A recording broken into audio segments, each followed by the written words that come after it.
Hello बच्चों, मैं doctor Radhika Agarwal आपको भारत के 3 टॉपिक में कवर अप कर चुके। भारत का भौगोलिक विस्तार, दूसरा हो गया भौगोलिक प्रदेश, तीसरा हो गया भारत की मिट्टियां एवं उनकी समस्याएं, चौथा टॉपिक हम जिसको ले रहे हैं वो है भारत की प्राकृतिक वनस्पति।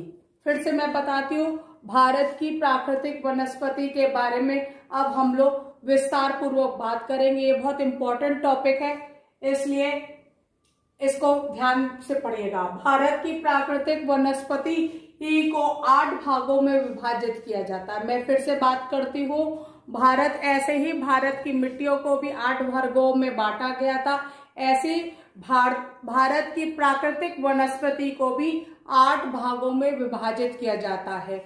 सबसे पहले होगी उष्णकटिबंधीय सदाबहार वनस्पति। ये नाम से ही सर्वविदित है, उष्णकटिबंधीय। उष्णकटिबंधीय मतलब जो ट्रॉपिकल रीजन में पाए जाते हैं, जहां पे बहुत गर्मी होती है, बहुत बरसात होती है। सदाबहार पेड़ कहाँ मिलेंगे? जहां बहुत गर्मी है और बहुत वार्षिक वर्षा बहुत ज्यादा होती है और जहां वार्षिक तापमान भी बहुत अधिक होता है, वहां पे ये उष्णकटिबंधीय सदाबहार वनस्पति। सदाबहार मतलब यहाँ पे वनस्पति सदाबहार रहती है, कभी उनकी पत्तियां नहीं झड़ती हैं, तो सदाबहार मतलब कभी पतझड़ जैसा मौसम नहीं, तो सदाबहार वनस्पति यहाँ मिलती है। ऐसे क्षेत्रों में पाई जाती है जहां वार्षिक वर्षा 200 सेंटीमीटर से अधिक पाई जाती है। मैं फिर से बात करती हूँ, ऐसी उष्णकटिबंधीय सदाबहार वनस्पति उन क्षेत्रों में पाई जाती है जहां वार्षिक वर्षा 200 सेंटीमीटर से अधिक होती है, तापमान वर्ष भर ऊंचा रहता है। तापमान वर्ष भर ऊंचा रहता है, वार्षिक वर्षा 200 सेंटीमीटर से अधिक होती रहती है, वायु में आर्द्रता 70% से अधिक होती है। आर्द्रता क्या है, क्या होता है? आर्द्रता की वजह से वार्षिक वर्षा होती है। ये आर्द्रता भी, वायु में आर्द्रता भी 70% से अधिक है, तो बारिश की संभावना हमेशा बनी रहती है। ये क्षेत्र कौन से हो गए? उत्तर पूर्वी भारत। उत्तर पूर्वी भारत में कौन कौन से हो गए? हमारी जो 7 बहनें हैं, 7 बहनों में कौन सा? असम, अरुणाचल प्रदेश, मेघालय, त्रिपुरा, मिजोरम, मेघालय, ये सारे क्या हो गए? 7 बहनें हैं जो 7 सिस्टर्स इंग्लिश में कहा जाता है। ये वहां पे सदाबहार, उष्णकटिबंधीय सदाबहार वनस्पति पाई जाती है। फिर पश्चिमी घाट का पश्चिम घाट ढाल, जो पश्चिमी घाट है, वहां पे पश्चिमी घाट कौन सा हो गया? ये जो मुंबई वाली की साइड में जो कोंकण और मलाबार कोस्ट हो गया, ये क्या कहते हैं? पश्चिमी घाट का पश्चिमी ढाल हो गया। ठीक है। तीसरा जो है जहां पे उष्णकटिबंधीय सदाबहार वनस्पति पाई जाती है, वो है अंडमान एंड निकोबार द्वीप समूह। अंडमान एंड निकोबार द्वीप समूह ये कहाँ पे है? बंगाल की खाड़ी में अंडमान निकोबार द्वीप समूह है।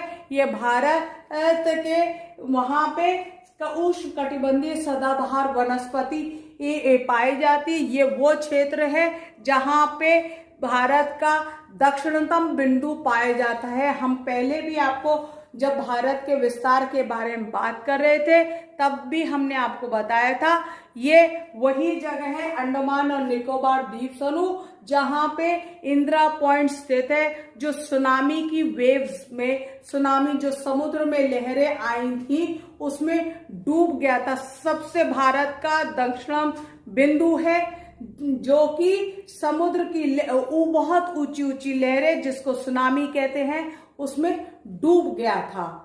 पर ये अभी भी भारत का दक्षिणतम बिंदु है।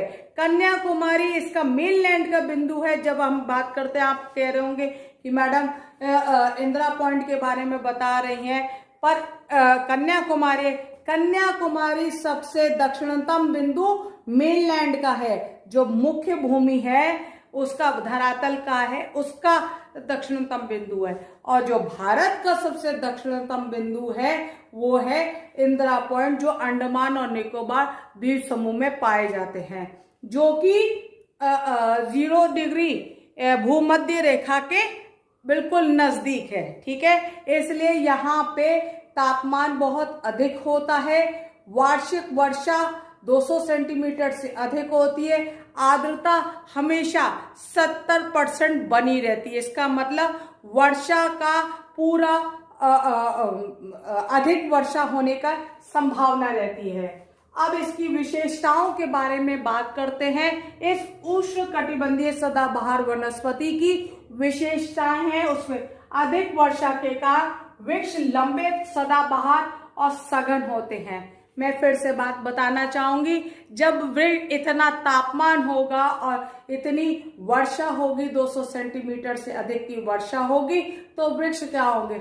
वृक्ष बहुत ऊंचे ऊंचे होंगे, 50 फीट ऊंचे भी वृक्ष पाए जाते हैं। सघन होंगे, पास पास होंगे, और नीचे भी आपको लताएं और वो मिलेंगी, झाड़ियां के बहुलता मिलेगी। क्यों? क्योंकि पेड़ पौधों को क्या चाहिए? 2 चीज की जरूरत होती है, वो है धूप और पानी। ये दोनों चीज प्रचुर मात्रा में पाई जाती है, इसलिए यहाँ पे बड़े सघन और सदाबहार वृक्ष पाए जाते हैं। आर्थिक दृष्टि से ज्यादा इन वृक्षों का कोई महत्व नहीं है। अगर आप कहें कि इतने वृक्ष होते हैं तो आर्थिक स्थिति से दृष्टि से हम देखें तो बहुत अच्छा होगा, पर ऐसा कोई महत्व अच्छा नहीं है।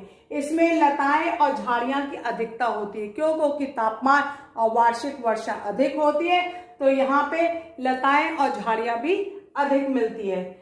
वनस्पति एवं जंतुओं की बहुत विविधताएं होती है। मैं फिर से बात बताऊंगी, तापमान और वार्षिक वर्षा इतनी अधिक है कि यहाँ पे तरह तरह के वनस्पति और जीव जंतुओं पाई जाती है। आजकल आप बरसात का मौसम है, कहा जाता है ना, जमीन में मत सो।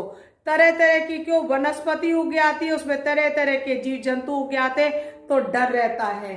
ठीक है, इसलिए यहाँ पे बहुत तरह की वनस्पति और जंतुओं की विविधताएं पाई जाती है।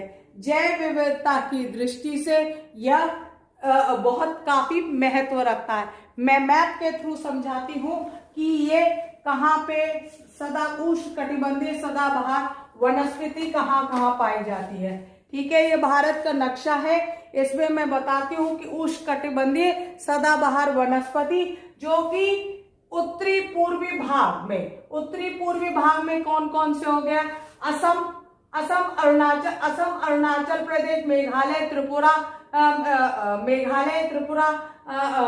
ये सारे, मणिपुर, मिजोरम, ये जो 7 बहनें हैं, असम, मेघालय, अरुणाचल प्रदेश, त्रिपुरा, मिजोरम, ये सारी जो 7 बहनें हैं, यहाँ पर ये उष्णकटिबंधीय तटीय प्रदेश पाए जाते हैं।